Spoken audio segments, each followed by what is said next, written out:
Yeah, hi. Alrighty, ladies and gentlemen, it is time for early morning. Wish I did this last night, but I had things to do. It's time for your early morning, late out of date, Raw review. The last Raw on cable TV for the time being. The last Raw on the USA Network.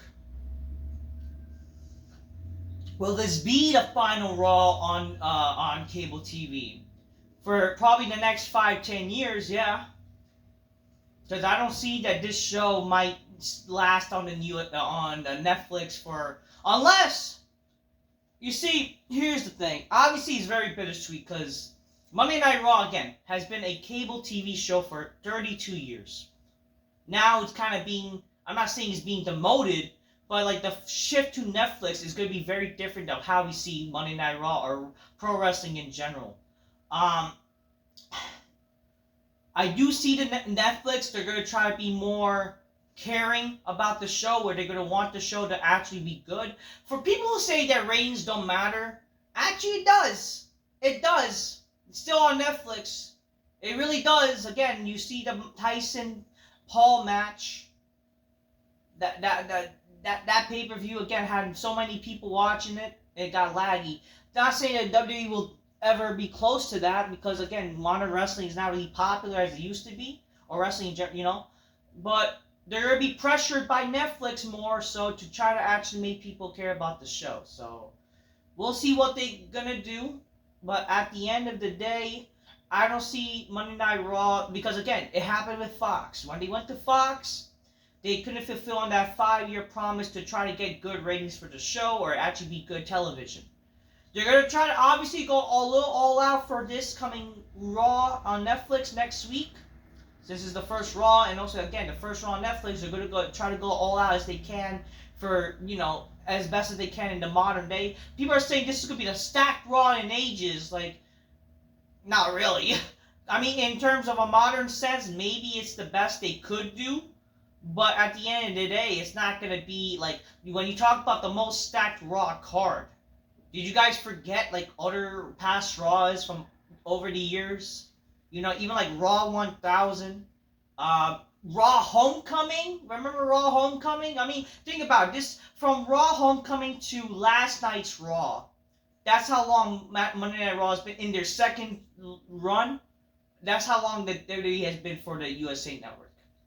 Unfortunately, yes, WWE, they had their brief hiatus during their 32-year relationship with the USA Network with Monday Night Raw. They did go to Spike, or TNN, whatever it was, and Spike, and then they switched back to Monday Night Raw in 2005, with Raw Homecoming be the first show back. And Raw Homecoming, I mean, this, I see it as similar to what that is, Raw Homecoming to the Raw on Netflix debut. Raw Homecoming was a better card in general, okay? Like, compare that card to this, like, seriously. But regardless, yeah. Anyways, grab your Coca-Colas, drinking my nips, these Fire Missing bitches go, oh shit, I already poured myself some already, Cheers. Oh yeah, Happy New Year, everybody. Happy holidays, obviously, and how a Happy New Year. The New Year is coming today. I mean, I don't care.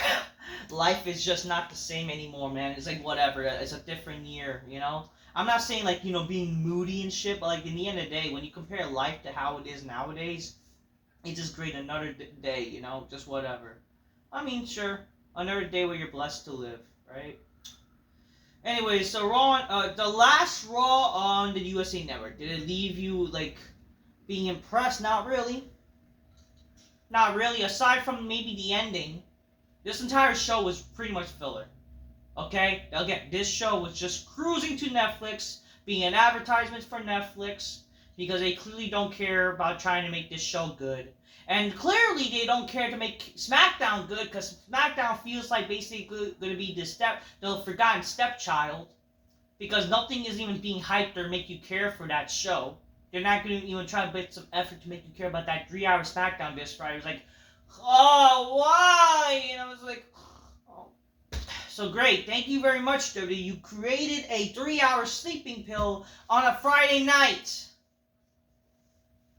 I don't know. I mean, I'm not saying I might not do anything on Friday, but I'll be very tired to do anything on a Friday night. It is a work week.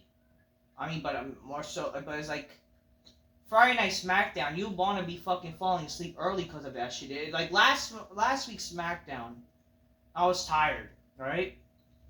And now you create 3-hour shows. Like, ugh. You need that money, but whatever. Anyways, we're gonna talk about SmackDown. I mean, we're gonna talk about Raw, obviously. Let's get it over with. Not really much happened. I do want to talk about really just the main event segment because that's really just happened. But all you need to know for the last Raw on 2024 and the last Raw on the USA Network, let's just say they clearly did not really care much to make this show anything special.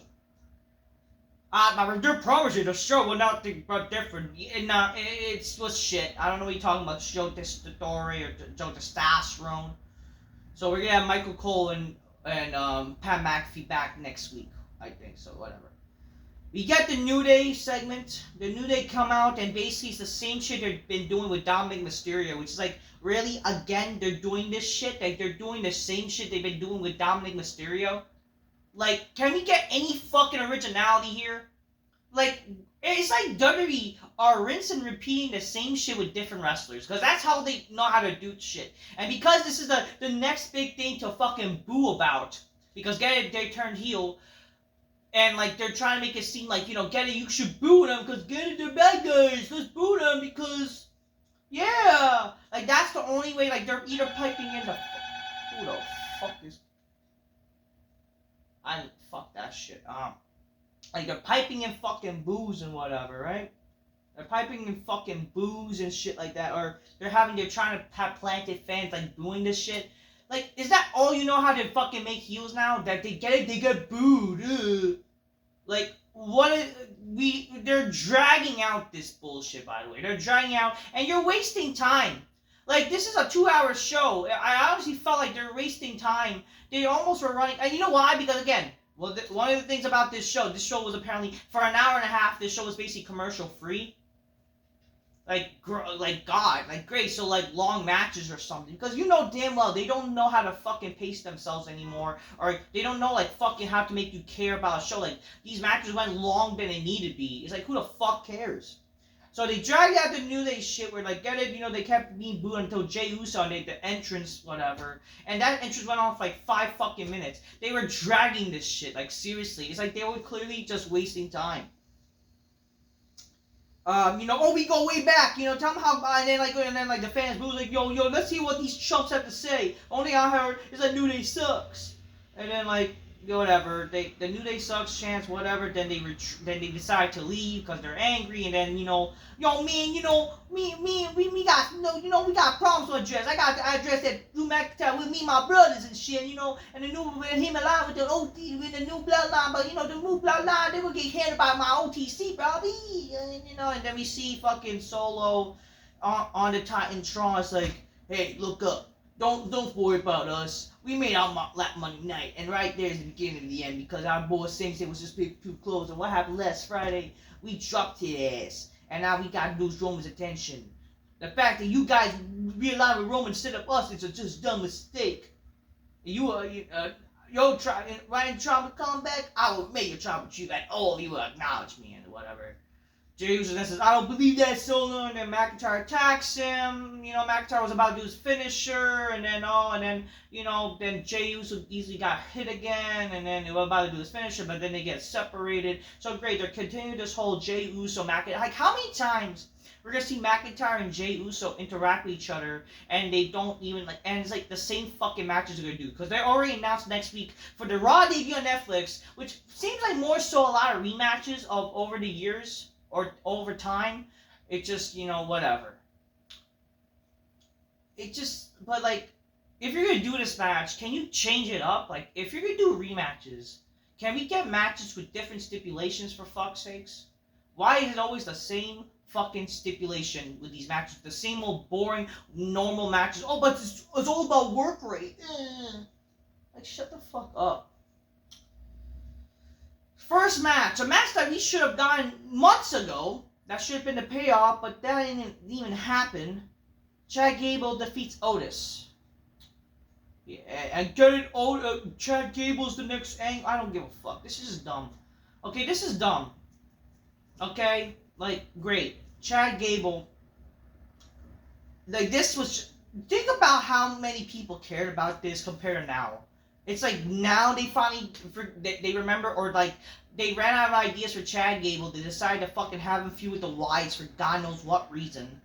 And now they're back to Otis when nobody cares. What kind of shit is this? Oh, but that's long-term... That's not... No, that's retarded booking. That's like just as bad as AEW's booking where like, we have to pretend something's long-term booking because he took a break or something or whatever. That is so fucking retarded. There's no long-term booking in wrestling nowadays, or at least good long-term booking. We get, I don't know, then we get what happened. Yeah, Chad Gable won. Liv Morgan is somewhere in the... I don't know. She's preparing for her women's match next week, and Finn Balor's like, oh yeah, let's Liv got everything figured out. How about we all listen to me? Because if we listen to Finn, we win. Like, shut the fuck up, faggot. Pete Dunne attacks R-Truth during his entrance. Apparently they were supposed to have a match, and no one fucking cares. We get Rhea Ripley and Liv Morgan segment where they kept talking about, you know, we've been going on for too long, and now it needs to end. Didn't we say that before? And now we're just rephrasing the same shit we're doing.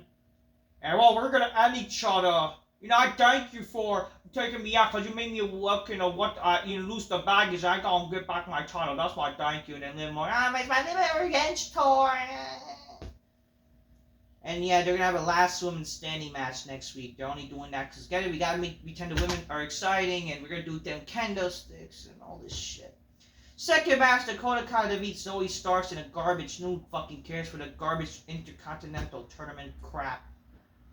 We get a video package honoring the last 31 years of Monday Night Raw on the USA Network. Well, technically they were on Spike, so they're, I don't know, they just kind of showed, well, let's just say it's the last 31 years of the Raw being on cable TV. And obviously we're just reminded of how good wrestling was back in the day, and now everything sucks. Third match, Damian and the War Raiders defeats the Judgment Day. The Judgment Day has new theme song now. So, goodbye to the Alter Bridges the other side. So, great. The only thing that's, like, relevant about this trash of a group, it was the theme song. Really, because Edge was in the group. But now, I guess because Edge is in AEW, Alter Bridge is more synonymous with Edge. They decide to give a new shit theme, which is probably created by the fucking stupid group that WWE has the theme songs with. It's pretty much trash. You want to fucking call this group street trash? Well, that's what it is. It's straight up fucking trash music, too. So, you could basically call them the fucking loser trash. I don't know, just rename them trash. Because that's what they are. Whatever. And Damian and the War Raiders won. They easily beat the fucking Judgment Day. So whatever. The Adam Pearce informs Jay you're gonna have the match with Jack McIntyre. Like, how many times we're gonna see this garbage match? We see Rey Mysterio get some pep talk to Otis that you will get next time, and then New Day got angry like, you know, why you so poor hit me up? But then, you know, you some Mac Blue Reader and you ain't gonna help us and shit. And then, like, you know, blah, but you know, you want to talk about challenges, baby? I challenge you match. And then, like, what? Oh, you cosplayers and I don't know. They're making fun of the LWO, which, to be fair, like, what have they done with the LWO? It's just so retarded that they treat them like nothing. And then, whatever, he's gonna pick his partner in the future, so might be somebody, whatever. We then get a Pentagon vignette, so it's obvious it's gonna be Pentagon Jr. because they have, like, some Pentagon El Zero, whatever the fucking Nemo, some stupid Spanish name. He's gonna be fucking in WWE, and, oh, get it, he might team up with Ray, I don't care. Louis Kaiser says, allow me for the gratitude, I'm calling out for the Intercontinental Champion, I demand that you come down here, and then this shit, Sheamus comes out, and we gonna get this feud again. I can think about all the fucking dumb feuds they're fucking dragging out. Priest and Balor, this shit with Sheamus and Ludwig, Rhea and, like, man, there's a lot of shit dragging, huh? Dragging even to Netflix. It's not like they're gonna do anything exciting. Fourth match, Lyra Valkyria, the Bird Lady, defeats Io Sky. I mean, I guess good, because every time they fucking... It's like everyone has a hard-on for Io Sky. Like, what the fuck? No one who really cares about Io Sky besides the smarks. Come on here. I mean, but who really cares about Burr Lady too? At least she's kind of cute. You know, she's invited to the big black couch, I guess. The main event, we get the CM Punk Seth Rollins segment. We then have roasting on fire. The revolutionary. Shut the fuck up, you fag. Yeah, it's the last Raw in the USA now. The last Raw in 2024. We're going out with a bang! 1 week tonight, we're gonna have the biggest match, the visionary, the versus the voice of the light, like the second season state versus the Monday Night Messiah, the true self-proclaimed best in the world versus the real best in the world, CM Punk versus Rollins 1-on-1, and here's the deal, after next week, you know where to find me. I'll be here after every week, but then when CM Punk, he's gonna probably crying, take another 10 years to pick his ball and go home.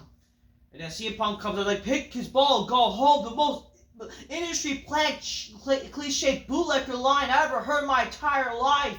What parties a bitch you what you came from who originally said that? Wanted to turn the people against the boys and told them what's wrong? Did Stone Cold take his ball and go home? I haven't seen a man around these parts in some quite time. Did she take her ball and go home or just me? Seth, you want to tell me that I took my back?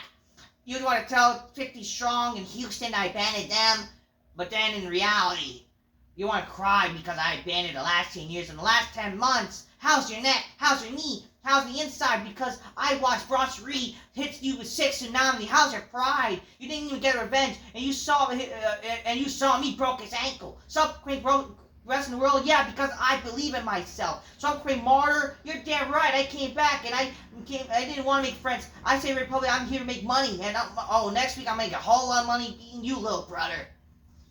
Someone will cut that little crap.